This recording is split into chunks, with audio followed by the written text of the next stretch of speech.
안녕하세요. 사유엘, 서재, B, F. 스키너, 과학과 인간행동 시작합니다. 우리 안에는 정말 스스로 결정하고 행동을 이끄는 자유로운 나가 있을까요?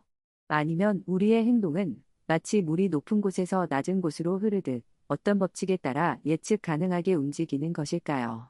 스키너는 후자의 입장에서 인간 행동을 과학적으로 탐구할 수 있다고, 아니, 탐구해야만 한다고 주장했습니다. 그의 책 과학과 인간 행동은 이러한 도발적인 질문에 답하며 인간을 이해하는 혁명적인 관점을 제시합니다. 이 책은 때로는 불편하게 느껴질 수 있습니다.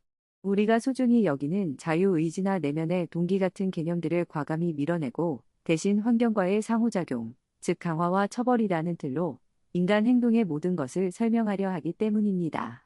하지만 그의 주장을 차분히 따라가다 보면 인간 행동의 복잡한 패턴 뒤에 숨겨진 질서를 발견하고 우리 자신과 사회를 더 깊이 이해하는 새로운 눈을 뜨게 될지도 모릅니다. 오늘 우리는 스키너가 안내하는 길을 따라 인간 행동의 과학적 분석이라는 조금은 낯설지만 흥미로운 여정을 떠나보려 합니다. 스키너는 책의 서두에서부터 인간 행동에 대한 과학적 접근의 필요성과 가능성을 역설합니다. 그는 당시 심리학계를 지배하던 눈에 보이지 않는 내면의 힘, 이를테면 정신, 의지, 감정 등이 행동의 원인이라고 보는 관점을 근본적으로 비판합니다. 스키너에게 이러한 설명은 과학적 분석을 방해하는 신화나 허구에 불과했습니다. 왜냐하면 관찰하거나 측정할 수 없는 내면의 상태를 가정하는 것은 결국 행동 자체를 설명하는 대신 설명해야 할 대상을 또 다른 설명 불가능한 대상으로 바꿔놓는 동어 반복에 빠지기 쉽기 때문입니다. 예를 들어 어떤 사람이 공격적인 행동을 보일 때 그 원인을 공격적인 충동이나 분노라는 내면 상태에서 찾는다면 우리는 다시 그 공격적인 충동이나 분노는 어디에서 왔는가? 라는 질문에 답해야 합니다. 스키너는 이것이 과학적 설명이 아니라 끝없는 순환 논리에 빠지는 길이라고 보았습니다. 대신 그는 과학의 진정한 목표는 예측과 통제에 있다고 주장합니다. 즉, 어떤 조건에서 특정 행동이 나타날 가능성이 높은지 예측하고 나아가 그 조건을 조절함으로써 행동의 발생 가능성을 높이거나 낮출 수 있어야 한다는 것입니다. 이를 위해 심리학은 물리학이나 생물학처럼 관찰 가능한 현상에 집중해야 한다고 역설합니다. 인간에게 있어 그 관찰 가능한 현상은 바로 행동이며 그 행동의 원인은 개인의 내부가 아닌 외부 환경과의 상호작용 역사 속에서 찾아야 한다는 것이 그의 핵심 주장이었습니다. 스키너는 이렇게 말합니다. 과학은 단순히 현상을 기술하는 데 그치지 않는다. 과학은 사건들 사이의 법칙적인 관계, 즉 함수관계를 발견하고자 한다. 이 말은 인간 행동 역시 무작위적이거나 불가사의한 것이 아니라 특정 환경 조건과 행동 사이에 존재하는 예측 가능한 관계를 밝혀낼 수 있다는 그의 신념을 명확히 보여줍니다. 스키너가 제안하는 과학적 접근법의 핵심은 기능 분석입니다. 이는 어떤 행동이 왜 일어나는지를 그 행동이 가져오는 결과와의 관계 속에서 파악하려는 시도입니다. 즉, 행동 그 자체의 형태보다는 그 행동이 환경에 어떤 영향을 미치고 그 결과로서 어떤 변화가 뒤따르는지에 초점을 맞춥니다. 예를 들어, 아이가 과자를 얻기 위해 우는 행동을 분석할 때 기능 분석은 울음이라는 행동의 형태 자체보다는 그 행동이 과자를 얻는다는 결과를 가져왔기 때문에 유지되거나 강화된다는 점에 주목합니다. 이러한 접근은 행동의 원인을 추상적인 내면 상태에서 찾는 대신 관찰 가능한 환경 변인과의 구체적인 관계 속에서 설명할 수 있게 해줍니다. 스키너는 이 기능 분석이야말로 인간 행동을 미신이나 형이상학적 추측에서 벗어나 과학적 탐구의 대상으로 올려놓는 유일한 길이라고 믿었습니다. 하지만 이러한 주장은 즉각적인 반론에 부딪혔습니다. 인간 행동은 너무나 복잡하고 가변적이어서 자연 현상처럼 엄격한 법칙으로 설명하기 어렵다는 비판이 제기되었습니다. 또한 인간의 고유한 특성인 주관적 경험, 의식, 창의성 등은 이러한 과학적 분석으로 포착될 수 없다는 우려도 있었습니다. 스키너는 이러한 반론을 예상하고 있었습니다. 그는 인간 행동의 복잡성을 인정하면서도 그것이 과학적 분석의 불가능성을 의미하지는 않는다고 반박합니다. 복잡성은 단지 우리가 아직 모든 관련 변인들을 충분히 밝혀내지 못했음을 의미할 뿐이며 과학의 발전은 점차 더 많은 변인들을 통제하고 예측의 정확성을 높여갈 것이라고 주장했습니다. 그는 날씨 예측을 예로 듭니다. 날씨 역시 무수히 많은 변인들이 상호작용하는 복잡한 시스템이지만 과학자들은 꾸준한 관찰과 분석을 통해 점점 더 정확한 예측을 해나가고 있습니다. 스키너는 인간 행동 역시 마찬가지 방식으로 접근해야 한다고 본 것입니다. 더 나아가 스키너는 주관적 경험이나 의식 같은 사적 사건들도 과학적 분석의 대상에서 제외될 필요가 없다고 주장합니다. 다만 이러한 사적 사건들을 행동의 원인으로 간주하는 대신 그것들 역시 환경과의 상환을 통해 학습된 행동의 일종으로 보아야 한다고 제안합니다. 예를 들어 우리가 느끼는 불안감은 그 자체로 어떤 행동을 유발하는 신비로운 힘이 아니라 과거 특정 상황에서 불쾌한 경험, 처벌과 연관되었던 신체적 반응들, 심장 박동 증가, 근육 긴장 등에 대해 우리가 언어적으로 불안이라고 이름 붙이도록 학습된 결과라는 것입니다. 따라서 불안감을 이해하기 위해서는 그 불안감을 유발하는 외부 환경 조건과 그 사람이 과거에 겪었던 학습 경험을 분석해야 한다는 것이 스키너의 입장이었습니다. 이는 매우 급진적인 주장으로 심리학의 전통적인 관점을 정면으로 뒤흔드는 것이었습니다. 결론적으로 스키너는 과학과 인간 행동의 첫 부분에서 인간 행동 연구에 대한 과학적 패러다임의 전환을 강력하게 요구합니다.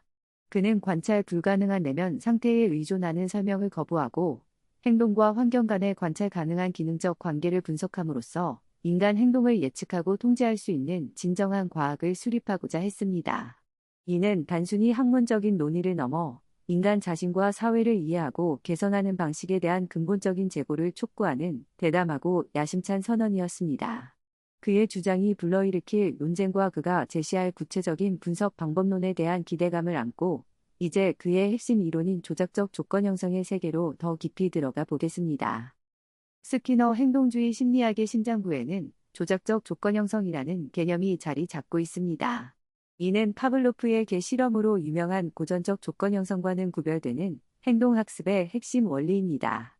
고전적 조건 형성이 주로 반사적인 반응, 즉 특정 자극에 의해 자동적으로 유발되는 행동, 음식물을 보면 침이 나오는 것, 의 학습을 다루는 반면 조작적 조건 형성은 유기체가 환경에 능동적으로 작용하여 어떤 결과를 만들어내는 자발적인 행동에 학습에 초점을 맞춥니다. 스키너는 인간의 복잡한 행동 대부분이 이러한 조작적 행동에 해당한다고 보았습니다. 우리가 걷고, 말하고, 일하고, 심지어 생각하는 것까지도 환경과의 상호작용을 통해 학습되고 유지되는 조작적 행동의 결과라는 것입니다. 조작적 조건 형성의 핵심 원리는 매우 간단하면서도 강력합니다. 바로 행동은 그 결과에 의해 통제된다는 것입니다. 어떤 행동을 한 뒤에 따라오는 결과가 유기체에게 긍정적이라면 그 행동은 미래에 다시 일어날 확률이 높아집니다. 반대로 행동의 결과가 부정적이거나 아무런 결과도 가져오지 않는다면 그 행동은 점차 사라질 가능성이 높습니다. 여기서 행동의 빈도를 증가시키는 결과를 강화라고 부르고 행동의 빈도를 감소시키는 결과를 처벌이라고 합니다. 스키너는 이 강화와 처벌이라는 두 가지 결과 조작 메커니즘을 통해 거의 모든 종류의 행동이 학습되고 수정될 수 있다고 주장했습니다. 강화는 조작적 조건 형성에서 가장 중요하고 기본적인 개념입니다. 스키너는 강화를 다시 두 가지 유형으로 나누어 설명합니다. 첫째는 정적 강화입니다. 이는 어떤 행동 후에 유기체가 좋아하는 보상적인 자극, 강화물을 제공함으로써 그 행동의 빈도를 높이는 과정입니다. 예를 들어 쥐가 지렛대를 누르는 행동을 했을 때 먹이가 제공된다면 쥐는 앞으로 지렛대를 더 자주 누르게 될 것입니다. 아이가 방을 청소했을 때 칭찬을 받는다면 아이는 방 청소를 더 자주 할 가능성이 높습니다. 스키너는 긍정적 강화가 행동을 형성하고 유지하는데 가장 효과적이고 바람직한 방법이라고 강조했습니다. 그는 이렇게 말합니다. 정적 강화물은 그것이 뒤따르는 행동을 강화시킨다. 먹이, 물, 성적 접촉과 같은 많은 강화물들은 생물학적 중요성을 갖는다. 여기서 생물학적 중요성을 갖는 강화물을 1차적 강화물이라고 하며 학습 없이도 선천적으로 강화 효과를 갖는 것들을 의미합니다. 반면 돈, 칭찬, 점수와 같이 다른 강화물과의 연합을 통해 후천적으로 강화 효과를 갖게 된 자극들을 2차적 강화물 또는 조건 강화물이라고 합니다. 인간 사회에서는 이러한 2차적 강화물이 행동 통제에 매우 중요한 역할을 합니다. 둘째는 부적 강화입니다. 이는 어떤 행동 후에 유기체가 싫어하는 혐오 자극을 제거하거나 회피하게 함으로써 그 행동의 빈도를 높이는 과정입니다. 이는 종종 처벌과 혼동되지만 부적 강화는 행동을 증가시킨다는 점에서 처벌과 근본적으로 다릅니다. 예를 들어 시끄러운 소음이 들릴 때 버튼을 누르면 소음이 멈춘다면 앞으로 그 사람은 시끄러운 소음이 들릴 때 버튼을 누르는 행동을 더 자주 하게 될 것입니다. 이는 혐오 자극, 소음을 제거하는 결과를 가져왔기 때문입니다. 마찬가지로 시험에 대한 불안감을 피하기 위해 공부하는 행동 역시 부적 강화의 예시입니다. 여기서 공부하는 행동은 시험 실패라는 혐오스러운 결과를 회피하게 해주기 때문에 강화되는 것입니다.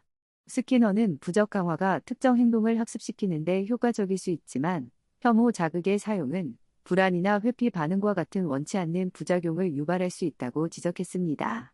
그는 혐오 자극으로부터의 도피나 회피를 조건 짓는 절차는 정적 강화를 사용하는 절차만큼이나 조작적 조건 형성의 명백한 예이다라고 언급하며 부적 강화 역시 행동 통제의 중요한 원리임을 인정했습니다. 강화와 대조적으로 처벌은 어떤 행동 후에 특정 결과를 제시하거나 제거함으로써 그 행동의 빈도를 감소시키는 과정입니다. 처벌 역시 두 가지 유형으로 나뉩니다. 정적 처벌은 행동 후에 혐오 자극을 제시하는 것입니다. 예를 들어 아이가 거짓말을 했을 때 꾸중을 듣는다면 아이는 앞으로 거짓말을 덜 하게 될 수 있습니다. 부적 처벌은 행동 후에 좋아하는 자극을 제거하는 것입니다. 예를 들어 아이가 동생과 싸웠을 때 TV 시청 시간을 빼앗는다면 아이는 앞으로 동생과 싸우는 행동을 덜 하게 될 수 있습니다. 하지만 스키너는 처벌의 효과에 대해 매우 비판적이었습니다. 그는 처벌이 행동을 일시적으로 억압할 수는 있지만 근본적으로 제거하지는 못한다고 주장했습니다. 처벌이 사라지면 억압되었던 행동은 다시 나타날 가능성이 높습니다. 더욱 심각한 문제는 처벌이 다양한 부작용을 낳는다는 점입니다. 처벌은 공포, 불안, 분노와 같은 부정적인 정서 반응을 유발할 수 있으며 처벌받는 상황이나 처벌을 가하는 사람에 대한 회피 행동을 학습시킬 수 있습니다. 또한 처벌받는 행동 대신 다른 바람직하지 않은 행동이 나타날 수도 있고 심지어 처벌을 받은 사람이 다른 사람에게 공격적인 행동을 모방하게 만들 수도 있습니다. 스키너는 처벌은 단순히 문제 행동의 빈도를 줄이는 것처럼 보일 수 있지만 실제로는 훨씬 더 복잡하고 잠재적으로 해로운 결과를 초래한다고 경고했습니다. 그는 처벌 대신 바람직하지 않은 행동에 대한 강화를 중단하는 소거 절차나 바람직한 대체 행동을 정적 강화하는 것이 훨씬 효과적이고 윤리적인 행동 변화 방법이라고 강조했습니다. 수거는 이전에 강화되었던 행동에 대해 더 이상 강화물이 제공되지 않을 때 그 행동의 빈도가 점차 감소하는 현상을 의미합니다. 예를 들어 지렛대를 누를 때마다 먹이를 받던 쥐가 더 이상 먹이를 받지 못하게 되면 처음에는 지렛대를 더 격렬하게 누르다가 속어 저항 또는 속어 폭발, 결국에는 누르는 행동을 멈추게 됩니다. 아이가 때를 쓸 때마다 원하는 것을 얻었던 경험이 있다면 부모가 더 이상 때 쓰는 행동에 반응해주지 않을 때 처음에는 더 심하게 때를 쓰겠지만 일관되게 무시하면 결국 때 쓰는 행동은 줄어들 것입니다. 수거는 처벌과 달리 혐오 자극을 사용하지 않기 때문에 부작용이 적지만 행동이 사라지기까지 시간이 걸릴 수 있고 수거 과정 초기에 일시적으로 행동이 증가하는 수거 폭발 현상이 나타날 수 있다는 점에 유의해야 합니다. 스키너는 이러한 조작적 조건 형성의 기본 원리들을 바탕으로 행동이 학습되고 유지되는 더 복잡한 방식들을 설명합니다. 그중 하나가 강화 계획입니다. 강화 계획이란 어떤 행동에 대해 언제, 어떻게 강화를 제공할 것인지에 대한 규칙을 의미합니다. 모든 행동이 일어날 때마다 강화를 주는 연속 강화는 학습 초기에는 효과적이지만 현실 세계에서는 대부분의 행동이 간헐적으로, 즉 때때로만 강화됩니다. 스키어는 이러한 간헐 강화가 행동을 훨씬 더 지속적이고 강력하게 유지시킨다는 사실을 발견했습니다. 간헐 강화 계획은 크게 4가지 유형으로 나뉩니다. 첫째, 고정 비율 계획은 정해진 횟수의 행동을 완수할 때마다 강화가 주어지는 방식입니다. 예를 들어 10개의 부품을 조립할 때마다 보너스를 받는 경우가 이에 해당합니다. 이 계획하에서는 행동 후에 잠시 쉬었다가 다시 빠르게 행동하는 패턴이 나타납니다. 둘째, 변동 비율 계획은 평균적으로 정해진 횟수의 행동 후에 강화가 주어지지만 정확히 몇 번 만에 강화가 주어질지는 예측할 수 없는 방식입니다. 슬롯머신과 같은 도박 행동이 대표적인 예입니다. 레버를 몇 번 당겨야 당첨될지 알 수 없기 때문에 사람들은 매우 높고 꾸준한 비율로 레버를 당기는 행동을 보입니다. 변동 비율 계획은 매우 강력하고 중독적인 행동 패턴을 만들어내는 것으로 알려져 있습니다. 스키너는 이렇게 설명합니다. 변동 비율 강화 계획은 매우 높은 반응률을 유지시키며 소거에 대한 저항도 매우 크다. 이는 도박과 같은 많은 인간 행동의 지속성을 설명하는 데 중요한 역할을 한다. 셋째, 고정 간격 계획은 정해진 시간이 경과한 후 처음 나타나는 행동에 대해 강화가 주어지는 방식입니다. 예를 들어 매주 금요일에 주급을 받는 경우가 이에 해당합니다. 이 계획하에서는 강화가 주어질 시점이 가까워질수록 행동 빈도가 점차 증가하고 강화 직후에는 행동 빈도가 뚝 떨어지는 부채꼴 모양의 반응 패턴이 나타납니다. 넷째, 변동 간격 계획은 평균적으로 정해진 시간이 경과한 후 강화가 주어지지만 정확한 시간 간격은 예측할 수 없는 방식입니다. 예를 들어 예고 없이 시행되는 쪽지 시험에 대비해 꾸준히 공부하는 행동이나 언제 올지 모르는 중요한 이메일을 확인하기 위해 계속해서 메일함을 확인하는 행동이 이에 해당합니다. 변동 간격 계획은 비교적 안정적이고 꾸준한 반응률을 만들어냅니다. 스키너는 이러한 다양한 강화 계획에 대한 상세한 분석을 통해 동일한 행동이라도 어떤 강화 계획에 따라 통제되느냐에 따라 매우 다른 패턴으로 나타날 수 있음을 보여주었습니다. 이는 인간 행동의 다양성과 복잡성을 설명하는 중요한 틀을 제공하며 왜 어떤 행동은 쉽게 사라지는 반면 어떤 행동은 끈질기게 지속되는지를 이해하는 데 도움을 줍니다. 예를 들어 가끔씩만 칭찬을 받는 아이의 특정 행동이 매번 칭찬을 받는 아이의 행동보다 오히려 더 오래 지속될 수 있는 이유를 간헐 강화의 효과로 설명할 수 있습니다. 조작적 조건 형성의 또 다른 중요한 개념은 조성 또는 행동 형성입니다. 이는 목표하는 복잡한 행동을 한 번에 학습시키기 어려울 때 그 목표 행동에 점진적으로 접근해가는 일련의 행동들을 단계적으로 강화하는 과정을 의미합니다. 예를 들어 쥐에게 복잡한 미로 찾기를 가르치기 위해서는 처음에는 미로 입구 근처에 있는 것만 강화하고 점차 미로 안쪽으로 더 깊이 들어가는 행동을 강화하며 최종적으로는 출구를 찾는 행동까지 단계적으로 강화해 나가야 합니다. 각 단계에서는 목표 행동에 더 가까운 반응만을 선택적으로 강화하고 이전 단계의 덜 정확한 반응은 소거시킵니다. 스키너는 조성을 통해 동물들에게 매우 복잡하고 기이해 보이는 행동들, 탁구를 치는 비둘기까지 학습시킬 수 있음을 실험적으로 증명했습니다. 그는 조성은 점진적 접근법이다. 환경은 유기체가 이미 가지고 있는 행동 레퍼토리에서 시작하여 점차 새롭고 복잡한 형태의 행동을 만들어낸다고 설명했습니다. 조형은 교육, 훈련, 치료 등 다양한 영역에서 새로운 기술이나 바람직한 행동을 가르치는데 효과적으로 활용될 수 있는 강력한 기법입니다. 마지막으로 변별 자극과 자극 통제 개념을 살펴보겠습니다. 우리의 행동은 단지 그 결과에 의해서만 통제되는 것이 아니라 어떤 특정 환경적 단서, 즉 변별 자극이 있을 때만 특정 행동이 강화를 받을 것이라는 신호에 의해서도 영향을 받습니다. 예를 들어 초록색 신호등, 변별 자극이 켜졌을 때 길을 건너는 행동은 안전하게 길을 건너는 결과 강화를 가져오지만 빨간색 신호등이 켜졌을 때 건너는 행동은 그렇지 않습니다. 따라서 우리는 초록색 신호등이라는 변별 자극 아래에서만 길을 건너는 행동을 하도록 학습합니다. 이처럼 특정 변별 자극이 특정 행동의 발생 가능성을 높이는 현상을 자극 통제라고 합니다. 스키너는 우리의 많은 행동이 이러한 자극 통제 하에 있다고 보았습니다. 전화벨이 울리면 변별 자극, 전화를 받는 행동, 특정 친구 앞에서는 변별 자극, 편안하게 농담하는 행동 등이 모두 자극 통제의 예시입니다. 변별 자극에 대한 학습은 일반화와 변별이라는 두 가지 과정을 통해 이루어집니다. 일반화는 특정 변별 자극 하에서 강화된 행동이 그와 유사한 다른 자극들 앞에서도 나타나는 경향을 의미합니다. 예를 들어 특정 종류의 개에게 물린 경험이 있는 아이는 다른 종류의 개를 보았을 때도 두려움을 느끼고 피하는 행동을 보일 수 있습니다. 반면 변별은 유사한 자극들 사이의 차이를 인식하여 특정 자극, 강화와 연관된 자극에 대해서는 반응하고 다른 자극, 강화와 연관되지 않은 자극, 대해서는 반응하지 않도록 학습하는 과정입니다. 예를 들어, 아이는 시간이 지나면서 위험한 개와 안전한 개를 구별하는 법을 배우고, 안전한 개에 대해서는 더 이상 두려움을 보이지 않게 될 수 있습니다. 이러한 변별 학습은 우리가 환경에 더 정교하고 적응적으로 반응하는 데 필수적입니다. 지금까지 살펴본 조작적 조건 형성의 원리들 정적 부적 강화, 정적 부적 처벌, 소거, 강화 계획, 조성, 자극 통제, 일반화, 변별은 스키너가 인간 행동을 분석하는 데 사용한 핵심 도구들입니다. 그는 이 비교적 단순한 원리들의 조합과 상호작용을 통해 겉보기에 매우 복잡하고 예측 불가능해 보이는 인간 행동의 법칙성을 밝혀낼 수 있다고 믿었습니다.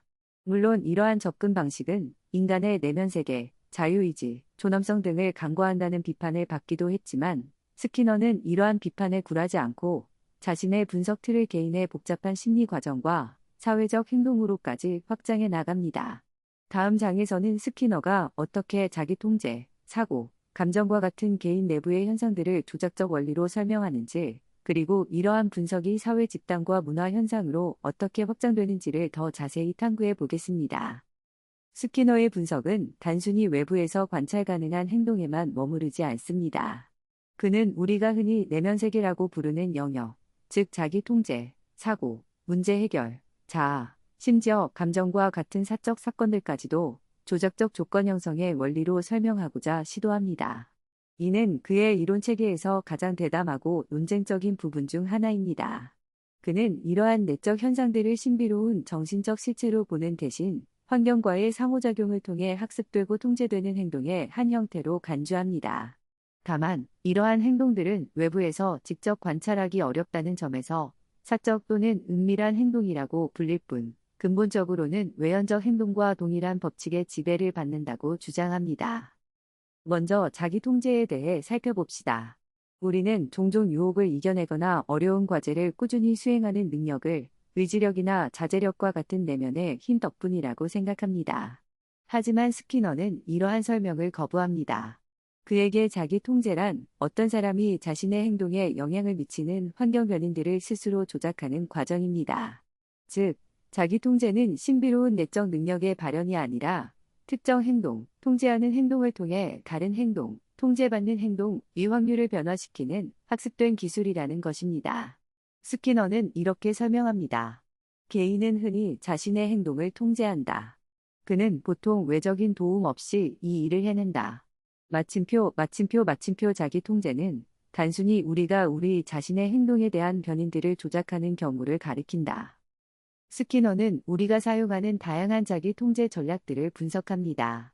예를 들어 다이어트를 위해 냉장고에서 고칼로리 음식을 치워버리는 행동, 물리적 구속 또는 환경 변경, 중요한 약속을 잊지 않기 위해 알람을 맞추거나 메모를 하는 행동, 자극 통제 조작, 충동적인 구매를 막기 위해 신용카드를 집에 두고 나가는 행동, 혐오 자극 활용, 힘든 운동을 완수한 후에 스스로에게 작은 보상을 주는 행동, 자기 강화 등이 모두 자기 통제의 예시입니다.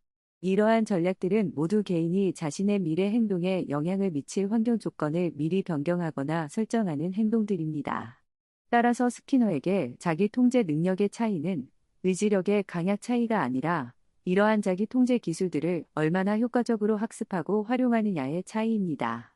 그는 사회가 개인에게 이러한 자기 통제 기술을 가르치는 것이 중요하다고 강조했습니다. 다음으로 사고 과정을 살펴봅시다. 전통적으로 사고는 관찰 불가능한 순수한 정신활동으로 여겨져 왔습니다. 하지만 스키너는 사고 역시 행동의 일종으로 간주합니다. 다만 그것이 매우 미미하거나 은밀하여 외부에서 관찰되지 않을 뿐이라는 것입니다. 그는 사고를 약화된 형태의 외연적 행동 또는 은밀한 조작적 행동으로 정의합니다. 예를 들어 어떤 문제를 해결하기 위해 머릿속으로 여러 가지 가능성을 따져보는 것은 실제로 그 가능성들을 행동으로 옮겨보는 것에 약화된 형태이거나 언어적 상징, 단어, 이미지 등을 이용한 은밀한 조작 과정이라는 것입니다. 스키너는 사고는 행동이다. 마침표 사고가 보이지 않는 이유는 단순히 그것이 작은 규모로 일어나기 때문이다라고 주장합니다. 스키너는 문제 해결 과정을 조작적 원리로 설명합니다. 어떤 문제 상황에 직면했을 때 우리는 해결책으로 이어질 가능성이 있는 다양한 반응들을 시도합니다. 이 반응들 중 일부는 은밀한 형태, 머릿속으로 시뮬레이션로 일어날 수 있습니다. 과거 경험상 성공적인 결과를 가져왔던 반응 전략들이 강화되어 문제 해결에 효과적인 사고 패턴으로 학습된다는 것입니다. 창의적인 사고 역시 새롭거나 독창적인 아이디어를 떠올리는 신비로운 능력이라기보다는 과거에 학습된 다양한 반응 요소들이 새로운 방식으로 조합되거나 우연한 환경적 단서에 의해 촉발되는 과정으로 설명합니다. 예를 들어 어떤 시인이 독창적인 시구를 떠올리는 것은 그가 과거에 접했던 수많은 단어와 표현들이 그의 독특한 강화 역사 속에서 새롭게 연결되고 조합된 결과라는 식입니다. 이러한 관점은 사고 과정을 탈신비화하고 그것 역시 환경과의 상호작용을 통해 학습되고 개선될 수 있는 행동으로 바라보게 합니다.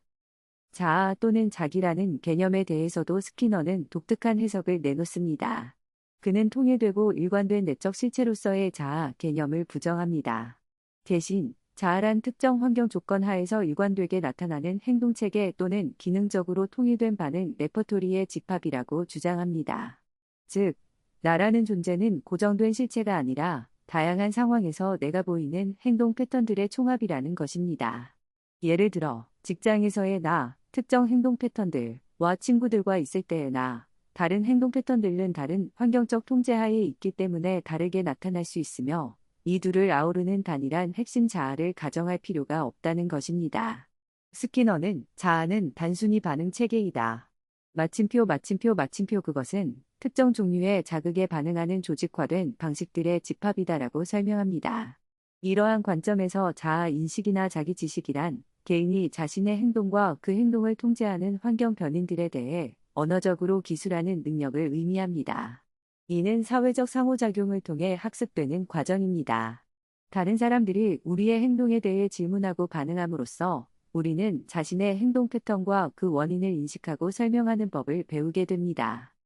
마지막으로 스키너는 감정이나 느낌과 같은 사적 사건들을 어떻게 다룰까요? 그는 이러한 사적 사건들의 존재 자체를 부정하지는 않습니다. 하지만 그는 이것들을 행동의 원인으로 보는 전통적인 관점을 비판합니다.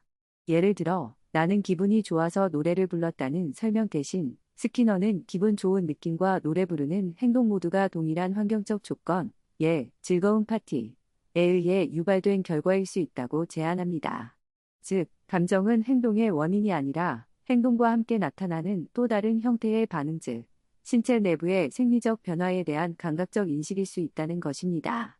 스키너는 우리가 느끼는 것은 행동의 원인이 아니다. 그것은 행동의 일부이다. 우리가 느끼는 것은 우리 몸 상태의 일부이며 이 몸 상태는 특정 환경적 사건들의 결과이다라고 주장합니다. 그렇다면 우리는 어떻게 자신의 감정을 인식하고 이름 붙이는 법을 배울까요?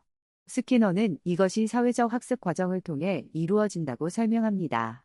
예를 들어, 아이가 넘어져 무릎에서 피가 날 때 사적 자극 동반 사건, 주변 어른들이 아이의 우는 행동과 상처를 보고 아프구나 라고 말해줍니다.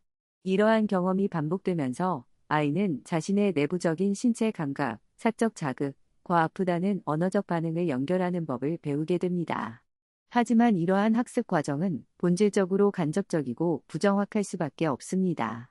왜냐하면 다른 사람들은 우리의 사적 사건을 직접 관찰할 수 없고 단지 외연적인 행동이나 상황적 단서에 의존하여 추론할 수밖에 없기 때문입니다. 이로 인해 우리는 때때로 자신의 감정을 정확히 인식하거나 표현하는데 어려움을 겪기도 합니다.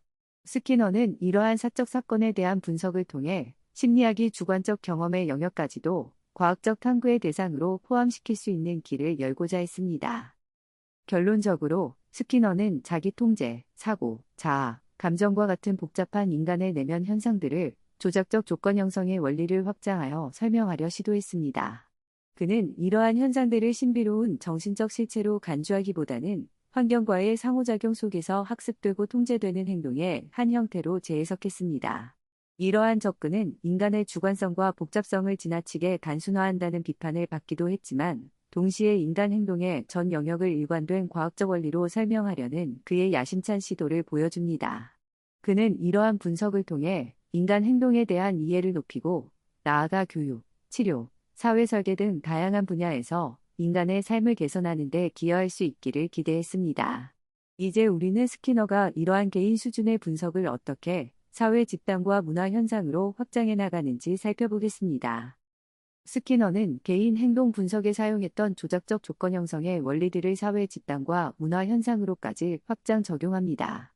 그는 사회적 행동 역시 근본적으로는 개인 행동의 원리와 동일한 법칙의 지배를 받는다고 보았습니다. 다만, 사회적 환경에서는 다른 사람들이 중요한 강화와 처벌의 원천이 된다는 점이 특징적입니다.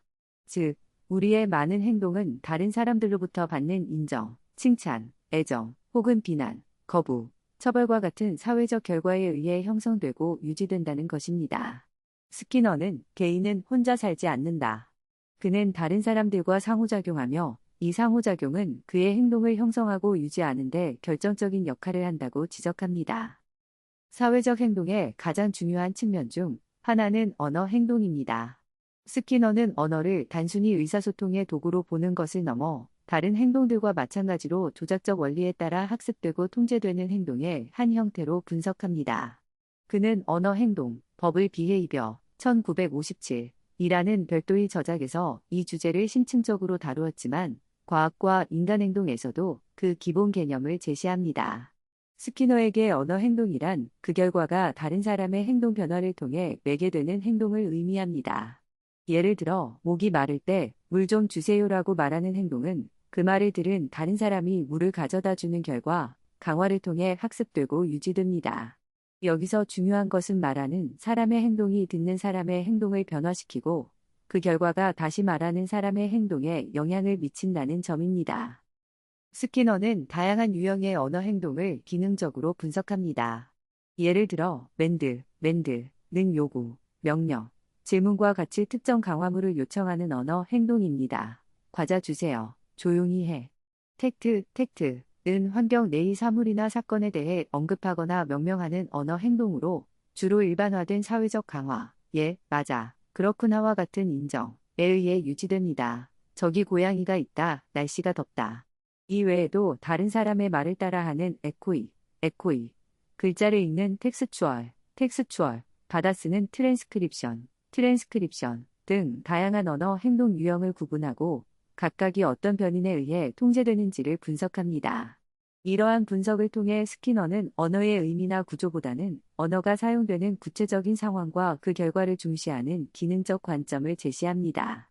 이는 당시 언어학계를 지배하던 촘스키 등의 생성문법 이론과는 매우 다른 접근 방식이었으며 격렬한 논쟁을 불러일으켰습니다. 스키너는 이러한 사회적 상호작용과 언어 행동의 원리를 바탕으로 집단 행동과 문화 현상을 설명합니다.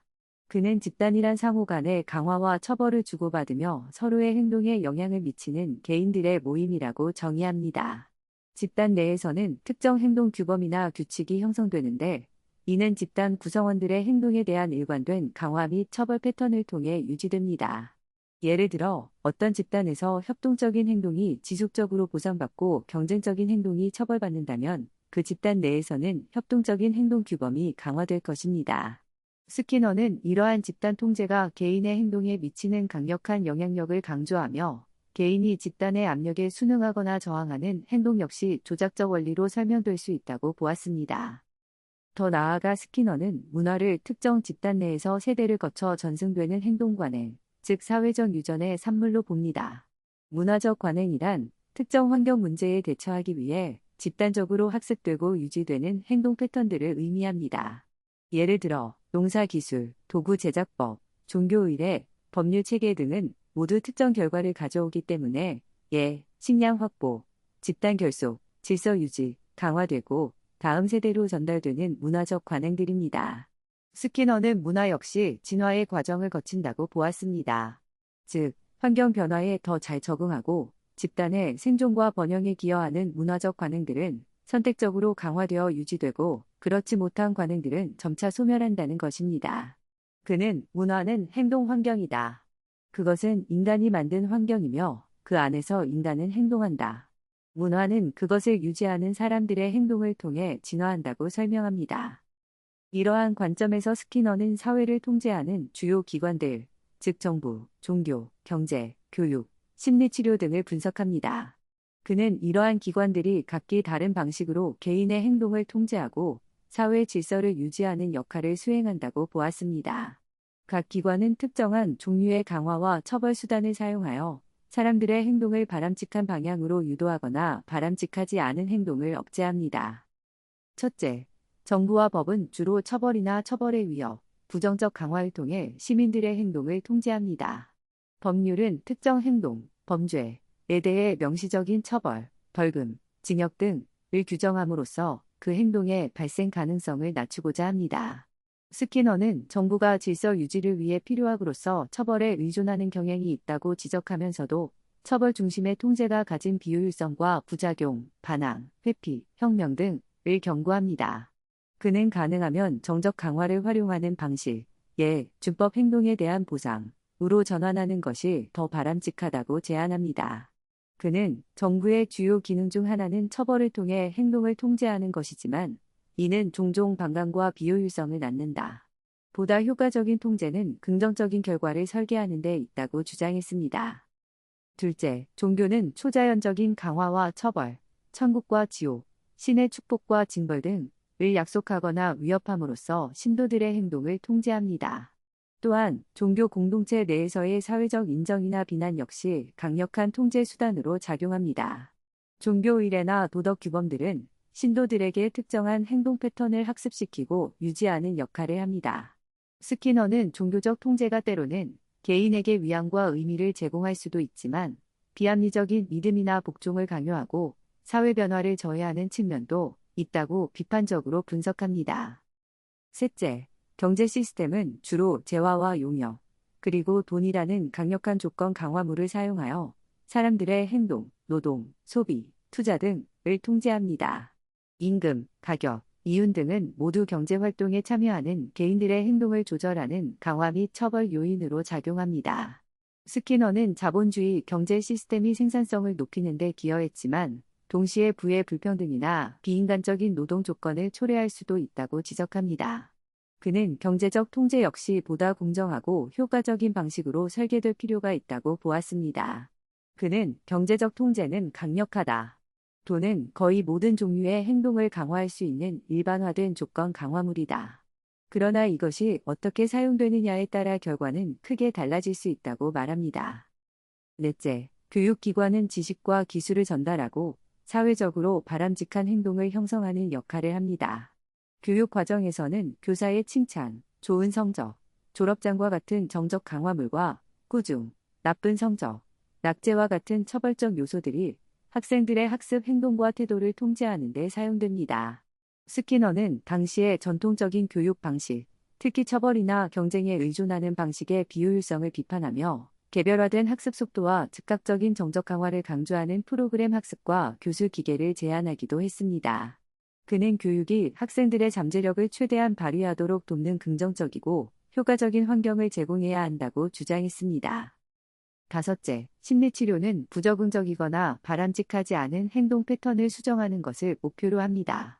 스키너는 정신분석과 같은 전통적인 심리치료가 내면의 갈등이나 무의식에 초점을 맞추는 것을 비판하고 대신 문제 행동을 유지시키는 환경적 요인, 강화와 처벌의 역사를 분석하고 수정하는 행동수정 또는 행동치료 접근법을 지지합니다. 치료자는 내담자가 새로운 기술을 배우고 보다 적응적인 행동을 하도록 돕기 위해 강화, 소거, 조성 등의 조작적 원리들을 체계적으로 적용합니다. 스키너는 심리적 문제를 질병으로 보기보다는 학습된 행동 문제로 간주하며 따라서 치료 역시 학습 원리에 기반해야 한다고 주장했습니다. 이처럼 스키너는 사회를 구성하는 다양한 제도와 관행들을 행동 통제의 관점에서 분석함으로써 사회가 어떻게 작동하고 유지되는지에 대한 독특하고 일관된 설명을 제공합니다. 그의 분석은 때로는 지나치게 기계론적이거나 환원주의적이라는 비판을 받기도 하지만 사회 현상 이면에 작용하는 강화와 처벌의 역학관계를 명확하게 드러내고 사회 문제 해결을 위한 실질적인 접근법을 모색하게 한다는 점에서 중요한 의미를 갖습니다. 이제 마지막으로 스키너가 제시하는 인간 행동 통제의 궁극적인 목표와 윤리적 함의, 그리고 그가 꿈꾸었던 이상적인 사회의 모습에 대해 살펴보겠습니다. 과학과 인간 행동 이 마지막 부분에서 스키너는 인간 행동에 대한 과학적 분석이 궁극적으로 지향해야 할 목표, 즉 인간 행동의 통제라는 매우 논쟁적인 주제를 정면으로 다룹니다. 그는 통제라는 단어가 불러일으키는 부정적인 함의, 즉 강압, 조종, 자유의 박탈과 같은 이미지를 잘 알고 있었습니다. 하지만 그는 인간 행동이 어떤 형태로든 항상 환경에 의해 통제되고 있다는 사실을 직시해야 한다고 주장합니다. 우리가 의식하든 못하든 우리의 행동은 주변 환경의 물리적, 사회적 조건들, 특히 강화와 처벌의 결과에 의해 끊임없이 형성되고 유지됩니다. 따라서 스키너에게 문제는 통제냐 아니냐가 아니라 어떤 종류의 통제냐 하는 것입니다. 즉, 우연적이고 비효율적이며 때로는 해로운 통제에 우리 자신을 맡길 것인가, 아니면 인간 행동의 과학적 원리를 이해하고 이를 바탕으로 보다 효과적이고 바람직한 방식으로 우리 자신과 사회를 설계하고 통제할 것인가 하는 선택의 문제라는 것입니다. 스키너는 이렇게 말합니다. 우리는 모두 어느 정도는 통제자이고 또한 피통제자이다. 우리는 우리 자신의 행동을 통제하고 다른 사람의 행동을 통제하며 또한 다른 사람들에 의해 통제받는다. 마침표 과학적 분석은 이러한 통제 관계를 명확히 밝혀주고 보다 효과적인 통제 기술을 가능하게 한다.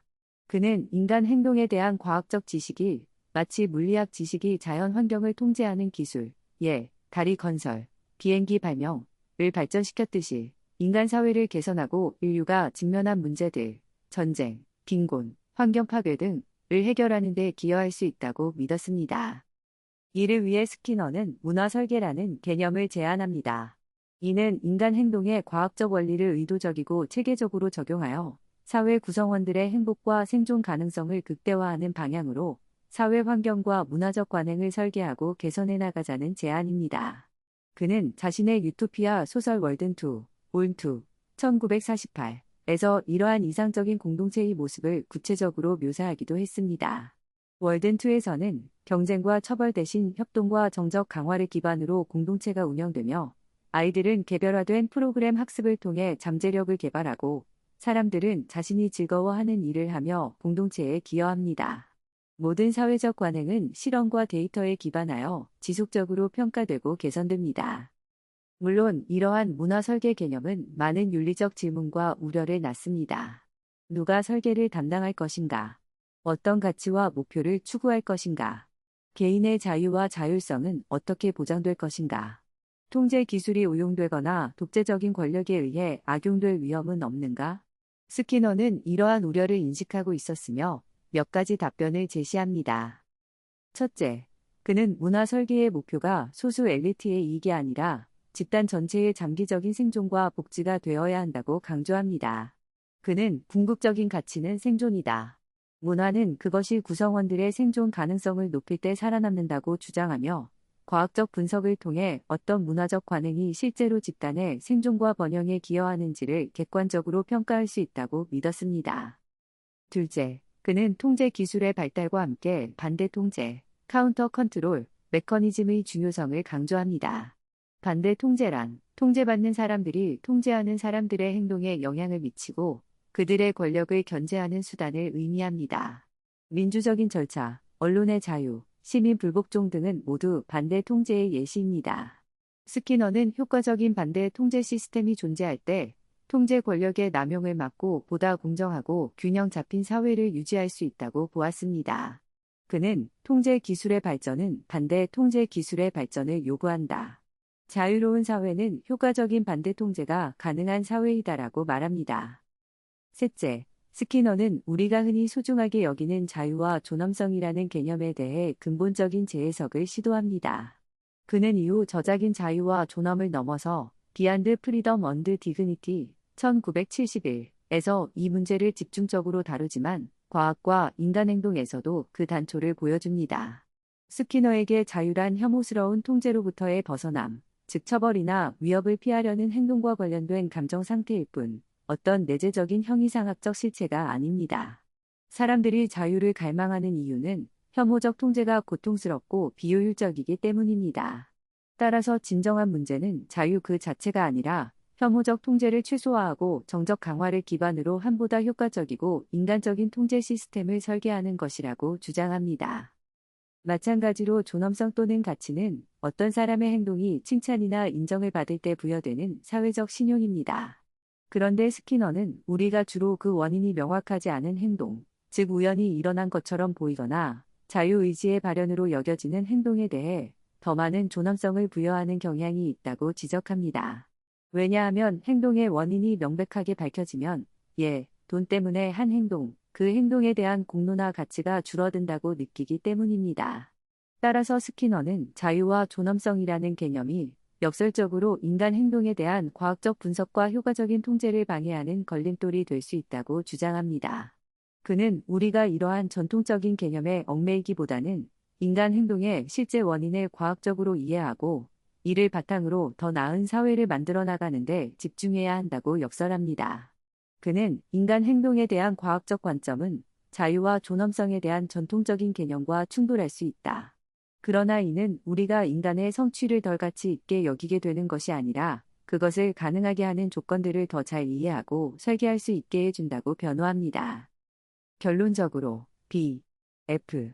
스키너의 과학과 인간 행동은 인간을 이해하는 방식에 대한 근본적인 도전을 제기하는 기념비적인 저작입니다. 그는 인간 행동이 신비로운 내면의 힘에 의해 좌우되는 것이 아니라 환경과의 상호작용, 특히 강화와 처벌이라는 학습 원리에 의해 결정된다는 대담한 주장을 펼칩니다. 그는 조작적 조건 형성이라는 핵심 원리를 바탕으로 강화 계획, 조성, 자극 통제 등 다양한 개념들을 통해 행동의 복잡한 패턴을 분석하고 이를 자기 통제, 사고, 감정과 같은 내면 현상과 언어, 사회 집단, 문화, 그리고 정부, 종교, 경제와 같은 사회제도 분석으로까지 일관되게 확장 적용합니다. 스키너의 이론은 인간을 지나치게 기계론적으로 바라보고 자유의지와 존엄성을 부정한다는 점에서 많은 비판과 논란을 불러일으켰습니다. 하지만 그의 작업은 심리학을 보다 엄격한 과학의 영역으로 이끌었고 행동 수정, 교육, 조직 관리 등 다양한 분야에서 실질적인 응용 가능성을 보여주었습니다. 무엇보다도 그는 우리에게 인간 행동의 원인에 대해 끊임없이 질문하고 우리가 살고 있는 환경이 우리의 행동과 삶에 미치는 강력한 영향력을 인식하도록 촉구합니다. 그의 주장이 불편하게 느껴질지라도 과학과 인간 행동은 인간 본성과 사회에 대한 우리의 이해를 심화시키고 더 나은 미래를 설계하기 위한 과학적 접근이 가능성을 진지하게 고민하게 만드는 강력하고 지속적인 지적 자극을 제공합니다. 스키너가 제시한 길을 따라 인간 행동의 과학적 탐구를 계속해 나가는 것은 우리 자신과 우리가 만들어가는 세계를 이해하고 개선하기 위한 중요한 여정이 될 것입니다. 지금까지 사유의 서재 B.F. 스키너 과학과 인간 행동과 함께 했습니다. 감사합니다.